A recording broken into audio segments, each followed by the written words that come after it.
ser godt ud, I ser skarpe ud, og vejret er altså rigtig godt løbevejr.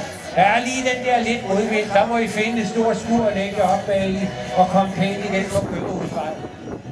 Ja, det er ikke alle, der er i stand til at yde en god vind og rykke der. 3 sekunder, 2, 1.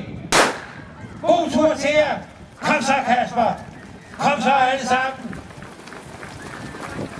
I ser friske ud. Der er enkelte. Og fra Rødovre. Og René er i form her til noget stort, kan jeg se. Hvor er Herlev-løberne? Ja, de kommer hernede. Frederiksberg, FIF.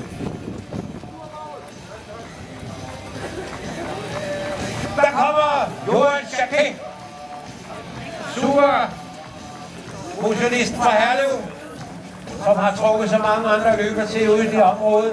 Her i snikatletik har vi jo også begyndertræning. Vi har trænet for de øvede, og selvfølgelig også for dem, der kan løbe rigtig, rigtig hurtigt. Og så er det Team Tvilling. God tur til jer. I ser super godt ud. Hvor er det godt. God tur til jer ude på 10 km. Og så har vi mig, som